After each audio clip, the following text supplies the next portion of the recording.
அன்பர்களே, நண்பர்களே, நான் உங்கள் பாலு. அதாவது நமக்குள்ள ஒரு 4 மாசமா இந்த புரோகிராம் நடத்திக்க ஓரளவு அறிமுகம் ஆயிருக்குது. இப்போ நாள், நட்சத்திரம், திதி, யோகம், கரணம் இந்த 5யும் அடக்கியது தான் பஞ்சாங்கம்னு சொல்லுவாங்க. பஞ்சமம்னா 5 இல்லையா? இந்த 5 பற்றிய இந்த 5 தான் ஒரு ஜாதக நிகழ்வு. மனிதனோட அ உடல் ஆரோக்கியம், அவனோட நல்லது, கெட்டது எல்லாத்தையும் எண்ணக்கூடியது.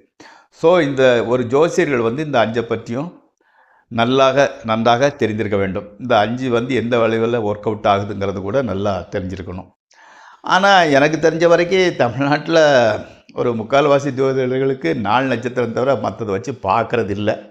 அவங்க தெரியாதோ இல்லது தெரிஞ்ச எதுக்கு தேவையில்லாமன்னு விட்டுதாங்களோ எனக்கு தெரியாது.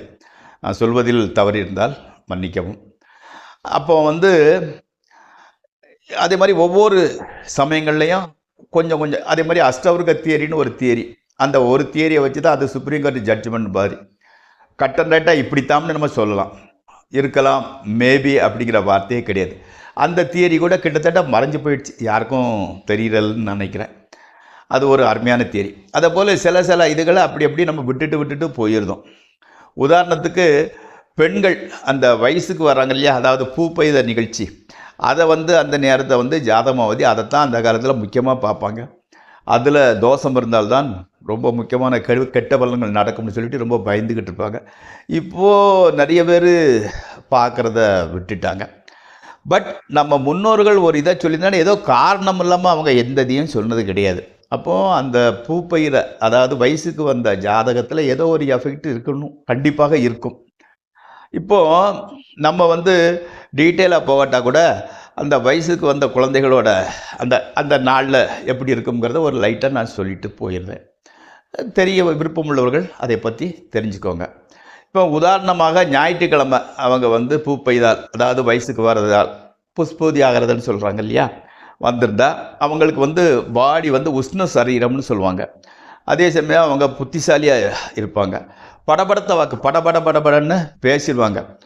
யார்கிட்டையும் ஒரு பிரமிக்கக்கூடிய அளவுக்கு ரொம்ப அழகாக பேசுவாங்க.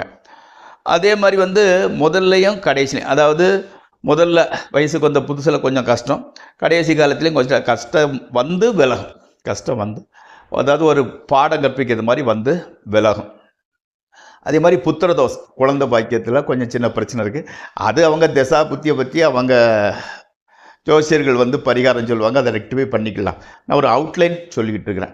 அதே மாதிரி திங்கட்கிழமை வயசுக்கு வந்தவங்களாக இருந்தால் காந்தியான சரீரம், அதாவது வந்து ஒரு தேஜஸ்ன்னு சொல்லுவாங்க இல்லையா, அவங்களோட பாடி பார்க்குறதுக்கு ரொம்ப நல்ல தேஜஸ் பொருந்தியதாக இருக்கும். முடி வந்து நீளமாக இருக்கும், உரோம நீட்சின்னு சொல்லுவாங்க. முடி வந்து நீண்டு இருக்கும். யாவருக்கும் எல்லாத்தையும் நல்ல பேர் எடுத்துக்கிடும். அந்த பொண்ணா அது நல்ல பொண்ணு அப்படிங்கிற மாதிரி எல்லாத்தையும் ஒரு அபிமானத்தை பெறுவார்கள். கணவனுக்கு வந்து இவங்களை யார் மனம் செய்து கொள்கிறார்களோ அவங்களோட வருங்கால கணவனுக்கு உத்தியோக விருத்தி, குடும்ப விருத்தி, அவங்க வந்து ஸ்டேட்டஸ், உத்தியோகத்தில் முன்னேற்றம் இருக்கும். குழந்தை குட்டின்னு குடும்பம் கூட விருத்தியாகும். அதே மாதிரி அவங்களுக்கு தேகதிடம், அதாவது உடம்புல வந்து ரெசிஸ்டன்ட் பவர் வந்து கொஞ்சம் கம்மியாக தான் இருந்துக்கிட்டு இருக்கும்.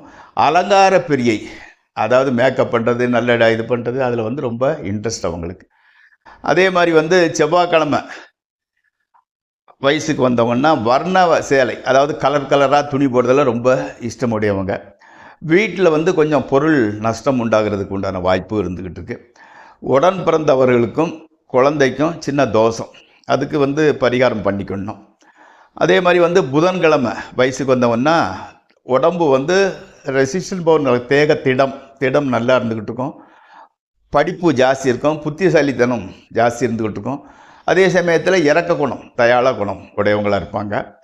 அதே சமயத்தில் வந்து பின் வயதில் ரொம்ப கடைசி கால வாழ்க்கை ரொம்ப சுகமுடையவளாக இருக்கும். அம்மாவுக்கு சின்ன தோஷம். அப்போ அந்த தோஷம்னு சொல்கிறதெல்லாம் எப்படின்னு கேட்டிங்கன்னா, இப்போ அம்மாவுக்கு தோஷம்னா அவங்க அம்மாவுக்கு என்ன பண்ணுறோமோ ஜோதிடர்கள் கேட்டு சின்ன பரிகாரம் பண்ணிக்கோங்க, அவ்வளோதான். பயப்படக்கூடிய அளவுக்கு ஒன்றும் கிடையாது. அதே மாதிரி வந்து வியாழக்கிழமை வயசுக்கு வந்தாங்கன்னா அற்பரோக சரீரின்னு சொல்லுவாங்க. அதாவது லைட்டாக சின்ன உடல் உபாதைகள் வந்துக்கிட்டு இருக்கும், தவிர பெரிய அளவு நோய் நொடிகள் எதுவும் இருக்காது. அதே சமயத்தில் வந்து கலரு வந்து ரொம்ப நல்லா இருக்கும். பார்க்குறதுக்கு வந்து ஒரு ஒரு பெரிய ரிச் ஃபேமிலியில் உள்ளவங்க இருக்காங்க. அவங்க வந்து ஒரு சாப்பாட்டுக்கு இல்லாத குடும்பத்தில் பிறந்தவங்களாக இருந்தால் கூட வியாழக்கிழமை வயசுக்கு வந்து அதுலேருந்து அவங்களோட கெட்டப்பு, அவங்களோட பாடி அமைப்பு எல்லாம் மாறிடும். அதே மாதிரி சுக்கிரவாரம், அதாவது வெள்ளிக்கிழமை வயசுக்கு வந்தவங்க ரூபவதின்னு சொல்லுவாங்க. ரொம்ப அழகான பொண்ணு, வாழ்க்கையில் மிகப்பெரிய ரொம்ப சந்தோஷமாக இருப்பாள்.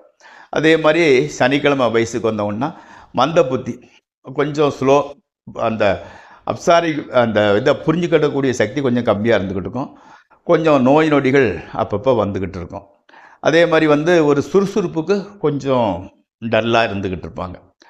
நண்பர்களே, ஒரு அவுட்லைன் என்னென்ன கிழமை வயசுக்கு வந்தவொன்னே உங்களுக்கு இந்தந்த மாதிரி இருக்கும்னு சொன்னேன். அடுத்த பாடத்தை நாளை அல்லது அடுத்த நிகழ்ச்சியில் சந்திப்போம். உங்கள் பாலு.